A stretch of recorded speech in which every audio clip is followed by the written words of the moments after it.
The rain had been falling since midday, and by evening it showed no sign of stopping.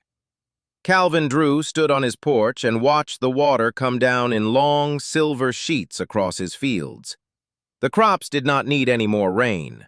The soil was already soft and dark with it, and the low parts of the eastern field had begun to pool into shallow, muddy ponds.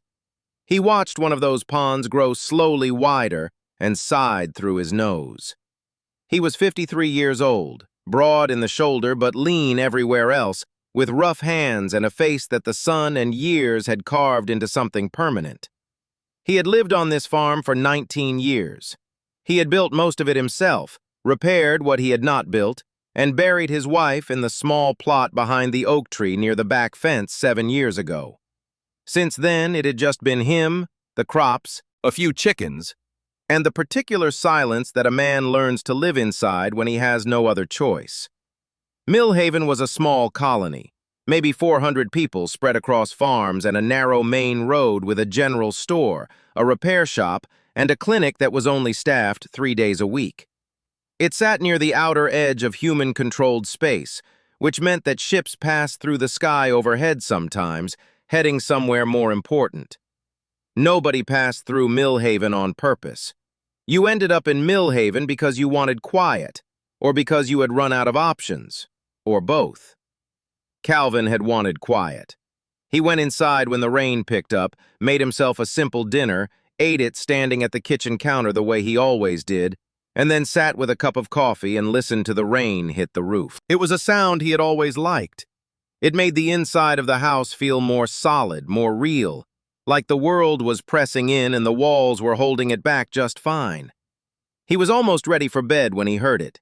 It came from the direction of the barn, a sound that was not the rain and not the wind and not any of the usual sounds his 3 chickens made when something startled them at night. It was low and soft, almost like a whimper, but with a strange rough edge to it, like it was coming from a throat built differently than anything he had heard before. Calvin set down his coffee. He pulled on his coat and boots and took the lantern from the hook by the door. He did not take a weapon. He had one, somewhere in the back of the closet, but the sound he heard did not make him think of danger. It made him think of something hurt. The path to the barn was 30 meters through open rain, and by the time he pushed the barn door open, he was wet across the shoulders and his boots were heavy with mud. He held the lantern up and looked inside. The chickens were in the far corner, pressed together and very still, which told him immediately that something had frightened them. But they were alive and unharmed, so whatever was in the barn had not come for them. He moved the lantern slowly. He found them behind the old equipment shelf on the left side of the barn, in the narrow gap between the shelf and the wall. 2 small creatures, huddled together so tightly they looked like one thing at first. They were roughly the size of large dogs, maybe a little smaller, with dark scales that caught the lantern light in thin lines of dull color. They had wings folded flat against their backs, and long, thin tails curled around each other. Their heads were triangular and narrow, with eyes that were large and reflective, like a cat's eyes but bigger, and currently fixed on Calvin with an expression that he recognized immediately, because he had seen it before in animals that had been through something hard. It was not aggression. It was fear wearing the face of something that had given up on running. Calvin stood still and did not move toward them. He could see they were young. He did not know what species they were or where they had come from. He had never seen anything like them in 19 years of living near the edge of human space. But he could see their ribs through the skin between their scales, faintly but clearly, and one of them was shivering in a way that had nothing to do with the cold. The other one pressed closer to it, as if trying to share whatever warmth it had left. Calvin exhaled slowly through his nose. He went back to the house. He came back 10 minutes later with a large bowl of cooked grain and vegetable scraps from his dinner, and a second bowl of water, and an old blanket that he no longer used. He set all 3 things down on the barn floor a good distance from the shelf, and then moved back to the doorway and sat down on an overturned crate and waited. For a long time, nothing happened. Then the smaller of the 2 creatures moved. It came forward on unsteady legs, stopped, looked at Calvin, looked at the food, and then lowered its head and ate. It ate fast and without any grace at all, the way something eats when it has not eaten in days. After a moment, the second one came forward too, and they ate together from the same bowl while Calvin sat quietly in the doorway with the rain falling behind him and the lantern burning low between them. He did not speak to them. He did not reach toward them. He just sat there and let them eat, and made sure they knew he was not going to take the food away. When both bowls were empty, the two creatures went back behind the shelf. Calvin spread the blanket near the shelf opening where they could reach it if they wanted, turned the lantern down, and went back to the house. He did not sleep well that night. He kept listening for sounds from the barn. But everything was quiet, and by morning the rain had finally stopped. The morning after the rain, Calvin went to the barn before he did anything else. The bowls were still there, both empty and licked clean. The blanket had been moved. Not far, just pulled a little closer to the wall, like something had curled against it in the night. But the creatures were gone. No sign of them anywhere in the barn. He checked behind the shelf, under the old equipment, in the corners. Nothing. He stood in the middle of the barn for a moment, looking at the empty bowls and the moved blanket, and felt something he could not quite name. Not disappointment exactly, more like the feeling you get when a story ends before you expected it to. Then he noticed the barn door. On the inside of the wood, low down near the base, were two small marks. They were clean and deliberate, pressed into the grain of the wood. Two short lines crossing each other, like a small signature made by something with a narrow claw. One mark was slightly larger than the other. He crouched down and looked at them for a long time. Then he stood up, fed his chickens, and went inside to make breakfast. He never told anyone about that night. Not because he was ashamed of it, but because he was not sure how to explain it in a way that would make sense to anyone else. He had fed two strange creatures in his barn during a rainstorm. They had left before morning. That was the whole story. There was nothing dramatic in it, and yet something about it stayed with him in a way he could not shake. He thought about them sometimes while he was working. He wondered what they were, where they had come from, and whether they had found somewhere safer to go. He hoped they had.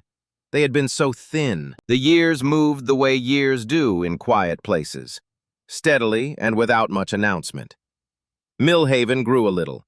A new family moved in 2 farms down. A couple named the Fords, with a daughter in her mid-20s named Lisa, who had come back from working in one of the larger colonies and decided she preferred open sky over city rooftops.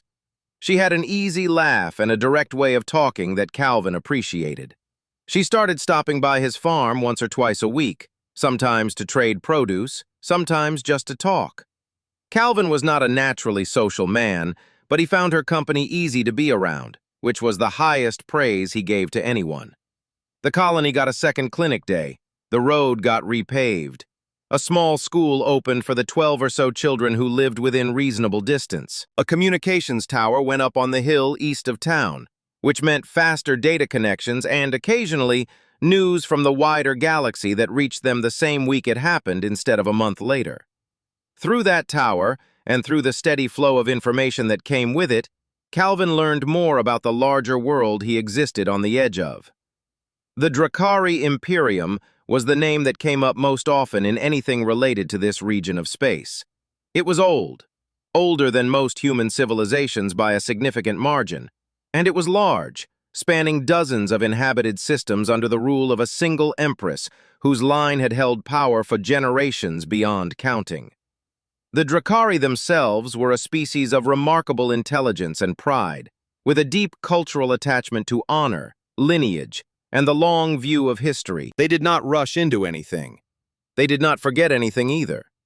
Relations between humanity and the Drakari were not warm, but they were stable. There were treaties. There were formal trade agreements in certain materials. There were diplomatic representatives who met on neutral stations and exchanged carefully worded documents and even more carefully worded words. Nobody was fighting, but nobody was particularly friendly either. The general feeling, as best Calvin could understand it from the news reports and the occasional conversation at the general store, was that the Drakari considered humans an interesting but minor species. Short-lived compared to their own generations, relatively new to space, and not yet significant enough to be taken seriously as equals. They were polite about it, mostly. But it was the kind of politeness that has a ceiling. Calvin found this mildly irritating in the abstract way that you can find something irritating when it has no direct effect on your daily life. He had his farm and his chickens and his coffee in the morning, and Lisa Ford stopping by twice a week to argue with him about the best way to rotate crops. The politics of the galaxy were someone else's problem. But he did pay attention. He always had. He read the reports when they came through. He noted the tensions and the treaties and the slow, careful dance between species that barely understood each other. And sometimes, in the back of his mind, he thought about two small creatures with dull scales and frightened eyes, and wondered whether they had anything to do with any of it. He had no reason to think so. It was just a thought that came now and then. One evening, about 10 years after that rainy night, Lisa came by while Calvin was sitting on his porch with his coffee. She leaned on the railing and looked at him in the way she had when she thought he was carrying something he had not said out loud. She asked him what he was thinking about. He looked out at the sky for a moment, the wide, darkening stretch of it above the fields, already showing the first few stars. He said he was not thinking about anything in particular. Lisa looked at him a little longer, then looked up at the sky herself. She said it always seemed like he was waiting for something when he looked up like that. Calvin did not answer right away. He drank his coffee. The stars came out one by one the way they always did, steady and quiet and indifferent to everything below them. He said he supposed some things just stayed with you. Lisa did not press him further. She stayed until it got dark, and then she said goodnight and walked back down the road toward her farm. And Calvin sat alone in the quiet and watched the sky for a little while longer before going inside. The morning started the same way every morning started for Calvin Drew. He was up before the sun, boots on before the coffee finished brewing, out the door while the sky was still that particular shade of dark blue that exists only in the few minutes before real light arrives. He fed the chickens first, checked the eastern field where the drainage had never been quite right, and then came back inside for his coffee and stood at the kitchen window the way he always did, watching the day begin. It was an ordinary morning. There was nothing in the air to suggest it would become anything else. He was halfway through his second cup when he saw the light. It came from above the tree line to the north, 3 distinct points of brightness moving slowly and deliberately through the early sky. At first he thought they were cargo ships on a standard route. Large vessels pass through this region sometimes, heading toward the shipping lanes further out. But these were moving too slowly for transit, and they were descending, not passing through. And they were big. Even at distance, he could tell they were very big. He set his cup down. By the time he stepped back onto his porch, other people in Millhaven had noticed too. He could hear voices from down the road, confused, rising in pitch. A dog somewhere was barking without stopping. The 3 ships broke through the low morning cloud and became fully visible, and Calvin stood on his porch and looked at them without speaking. They were enormous, dark-hulled and angular, built in a way that suggested age and intention rather than speed. Along their sides were markings that caught the early light, deep red and gold, geometric patterns that repeated in bands from nose to tail. He had seen those markings before, in news reports and official images. Everyone in this part of space had seen them at some point, even those who paid very little attention to interstellar politics. Those were Drakari Imperial markings, the Empress's ships. The 3 vessels descended slowly and with careful precision, moving toward the open ground at the northern edge of Millhaven, past the last row of farms, into the wide, flat stretch of unused land that the colony had always talked about developing and never gotten around to. They landed without drama, without any aggressive display, settling onto the ground with a heaviness that Calvin felt faintly through the soles of his boots, even from this distance. Then they went quiet. Nothing happened for several minutes. By that point, half the colony had gathered on the road. Calvin could see people coming out of their houses, some still pulling on jackets, some carrying tools they had forgotten they were holding. Colonial security, which in Millhaven meant two officers named Pete and Dan, who were good men but not exactly prepared for Imperial warships, had driven their single vehicle to the edge of the landing site and stopped there, engine running, neither of them getting out. Lisa Ford appeared at Calvin's side. He had not heard her come up the road. She was looking at the ships with wide eyes and her arms crossed tight against her chest. She said quietly that she did not think those were trading vessels. Calvin said he did not think so either. The main ramp of the lead ship opened. What came out first were the guards, 8 of them, moving in 2 precise lines, wearing ceremonial armor that was dark metal and deep red, fitted close to bodies that were large and powerfully built. They were Drakari, fully grown, moving with the unhurried confidence of individuals who had never once needed to rush because the situation was always already under their control.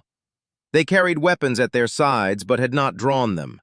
They positioned themselves at the base of the ramp and stood still. Behind came a figure in formal robes, tall, moving slowly not from weakness, but from the kind of deliberate calm that belongs to someone who has spent their entire life in rooms where every gesture carries meaning. Her scales were deep green with faint gold at the edges, and she wore no armor, only the robes, which were layered and formal and clearly marked her as someone of significant rank. The gathered crowd of Millhaven residents stood in silence. Nobody moved. Nobody seemed to know what to do, including Pete and Dan, who were now standing beside their vehicle with their hands visible and their expressions carefully neutral. The robed Drakari moved to the front of the guard formation and looked out at the gathered humans with large, steady eyes. When she spoke, her voice carried clearly across the open ground, translated through a device at her collar into clean, accented English. She said she was looking for a human resident of this settlement. She said the matter was one of significant importance to the imperial court. She asked that the individual step forward if present. She said the name. Calvin drew. The crowd turned. Heads moved. People looked around and then looked toward Calvin's farm, because enough of them knew who he was and where he lived. Some of them looked directly at him, standing at the edge of the road beside Lisa with his coffeeless hands and his worn jacket, and his expression of a man trying to work out whether he heard his name correctly. Lisa turned to look at him. Her eyes were doing something between alarm and absolute bewilderment. She said his name in a low voice, the way you say someone's name when you are checking whether they are still conscious. Calvin exhaled through his nose. He put his hands in his jacket pockets. He looked at the ships and the guards and the robed figure standing at the base of the ramp with the patience of someone who had all the time in the world and knew it. Then he walked forward through the crowd, which parted for him without anyone deciding to part it. He walked at a normal pace, not fast and not slow, the way he walked to check his fields in the morning. He stopped at a respectful distance from the guard line and looked at the robed figure directly. He said his name was Calvin Drew. He asked what he could do for them. The robed figure looked at him for a long moment. Something moved in her expression that was difficult to read. Behind Calvin, the people of Millhaven held their breath as one.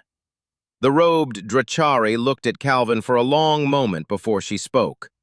When she did, her voice was measured and careful, like someone who had rehearsed what they were going to say many times and still wanted to get it right. She introduced herself as Vereen, Chief Herald of the Imperial Court of Empress Dara IV, Sovereign of the Drakari Imperium and Keeper of the Long Flame. She said the title without any particular pride, the way a person states a fact that simply happens to be true. Then she clasped her hands in front of her and began.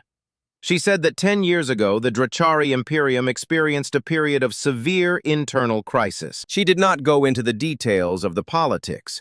It was the kind of thing that took years to explain properly, and this was not the time or the place.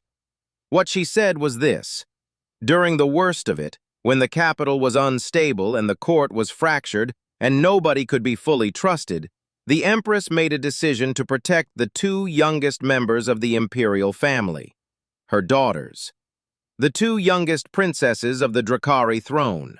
She said they were smuggled out of the capital in secret, placed in the care of a courier who was supposed to bring them to a safe location far from the conflict.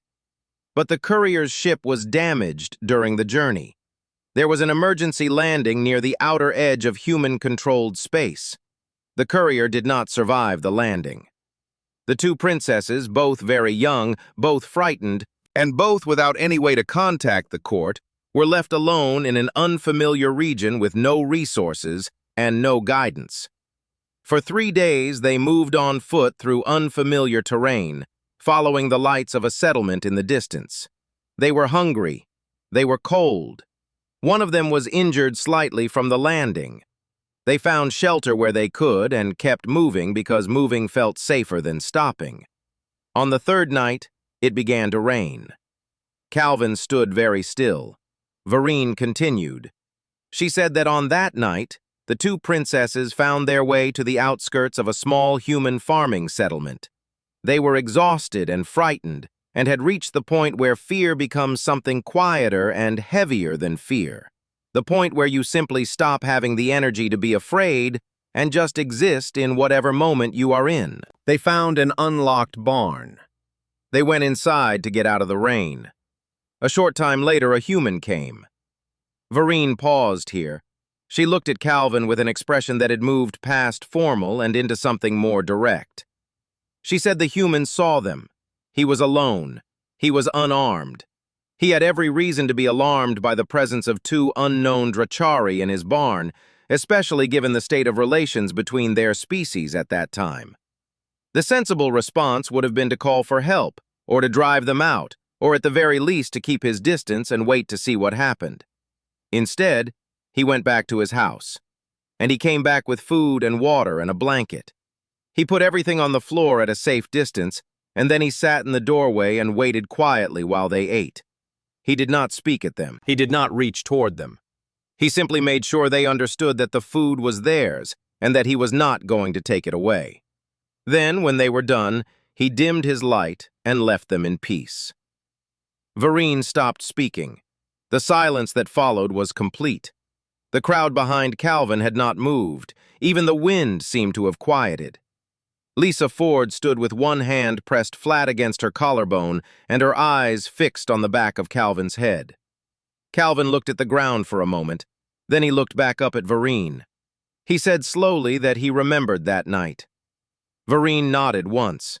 She said the two princesses were found 3 days later by an Imperial search team that had been looking for them across a wide section of space. They were brought home safely. The crisis in the capital was eventually resolved. The Empress's court was stabilized. The princesses grew up within the imperial household, received their education, and in time took their places in the structure of the court. Both of them, Vereen said, now held senior positions in service to the Empress. One of them was attached to the diplomatic division. The other served in the Imperial Historical Archive, which was one of the most significant institutions in the Imperium. They were, by any measure, accomplished and respected members of the court, and they had never forgotten.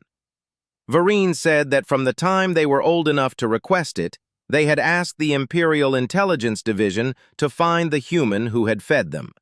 They described him in detail: his face, his approximate age at the time, the layout of the farm, the smell of the food, the way he sat in the doorway without crowding them, the way he turned the light down before he left.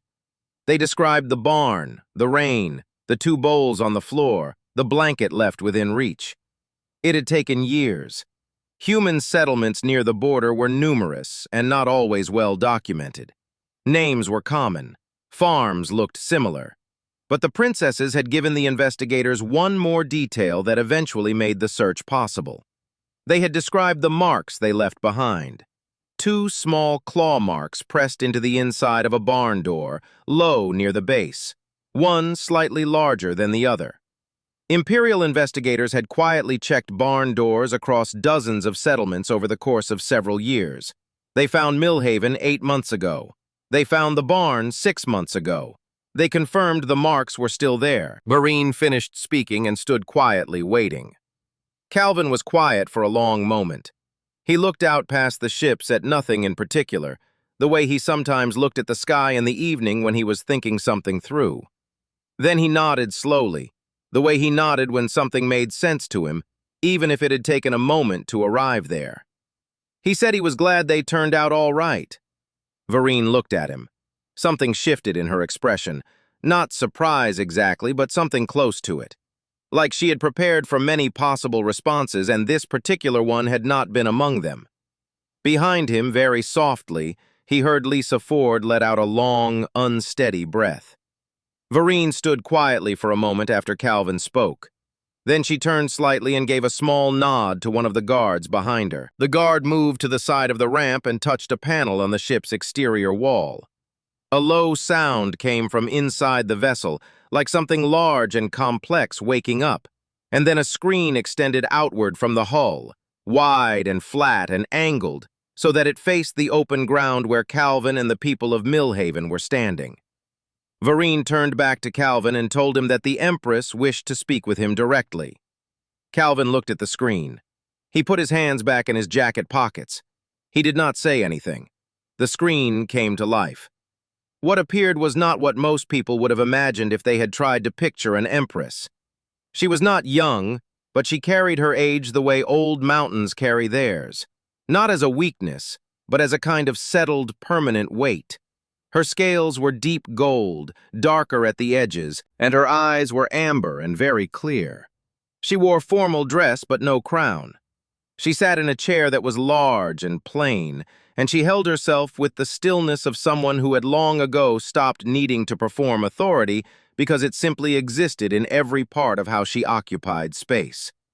She looked at the screen, at Calvin, for a moment without speaking.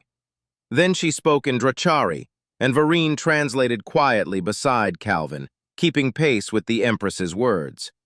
The Empress said that she had waited a long time for this moment.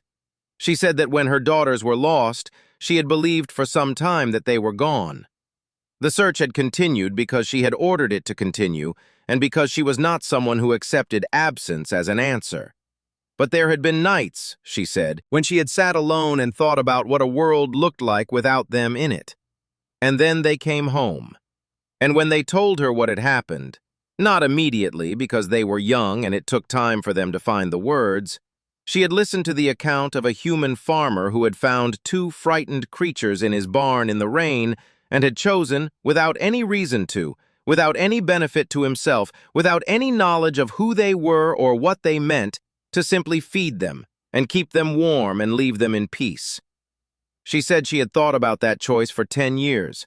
She said that in her experience, which was considerable, the character of a person was most clearly visible not in the large moments, not in battles or ceremonies or decisions made with the whole world watching, but in the small ones, the moments when nobody is watching, the moments when doing nothing would have been easier, and doing something costs you a little of your time and your comfort and your peace of mind, and you do it anyway. Not because someone will remember it, but simply because it is the right thing to do. She said Calvin Drew had done such a thing. She said the Dracari Imperium did not forget. She said she wished to place his name in the imperial record, not as a political gesture, not as a diplomatic arrangement, but as an honest account of what happened and what it meant. She wished to extend to him a formal honor from the throne, which in the Dracari tradition was among the most significant things an empress could give to someone outside her own people. And she wished to invite him, at a time of his choosing, to visit the imperial capital as a personal guest of the throne. Not as a representative of humanity, not as a symbol of anything, but simply as himself. She paused. Then she said more quietly that her daughters had asked to add something of their own. She gestured off to the side of the frame. Two figures stepped into view on the screen. They were tall and fully grown, composed and formally dressed in the manner of the imperial court. But when they looked at the screen, when they looked at Calvin, something in their faces changed. Not dramatically, just a softening, the kind that happens when a person sees something that belongs to a much earlier and more unguarded part of their life. The taller one spoke first. She said she remembered the smell of the food. She said she had tried to describe it to the court chefs once, and they had made 17 different versions of it, and none of them had been quite right. The smaller one, who was not small at all now but had been the smaller of the two that night, said she remembered the way he had turned the light down before he left. She said that was the thing she thought about most. Not the food, not the blanket, but that small, specific act. The consideration in it. The understanding that they needed darkness more than they needed to be watched over. She said she had never forgotten it. Calvin looked at the screen for a long moment. When he spoke, his voice was even, but quieter than usual. He said it had been a rainy night and they had looked hungry. He said anyone would have done the same. From behind him, Lisa Ford said clearly and without hesitation that no, not anyone would have done the same, and that he needed to stop saying things like that. A sound came from the screen. It took the people of Millhaven a moment to understand what it was. It was laughter, from the Empress, quiet and genuine, the kind that arrives without permission.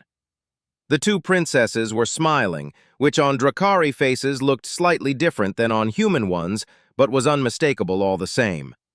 Calvin accepted the honor. He accepted the invitation. When Vareen asked about the material reward the Empress had prepared, he said his farm was doing fine, and that someone else probably needed it more than he did. Vareen noted this response in a small book she carried and said she would convey it to the Empress, and her expression suggested that the Empress would probably have something to say about that. The ship stayed through the afternoon and left at evening, rising slowly into a sky that had turned orange and pink at the edges. The people of Millhaven stood in the road and watched them go. Afterward, Lisa walked with Calvin back to his porch. They sat without talking for a while, which was something they were both comfortable doing. The stars came out in the way they always did, steadily and without any announcement. After a long quiet, Lisa asked him what he was thinking. He said he was thinking about two little creatures behind a shelf in his barn, eating from a bowl on a rainy night. Lisa looked at the sky. She said it was a good thing he had gone to check on that sound. Calvin said yes. He supposed it was. A week later, a message arrived through the colony's communication tower, routed from the imperial capital across a distance that should have made such a personal transmission unusual.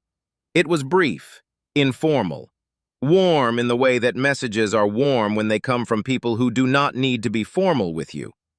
It said they were glad he had gone to check the sound too. It was signed at the bottom, not with titles or court designations, but with two small marks. Two short lines crossing each other, pressed into the message like an old habit, one slightly larger than the other. Calvin printed the message on the small printer by his desk.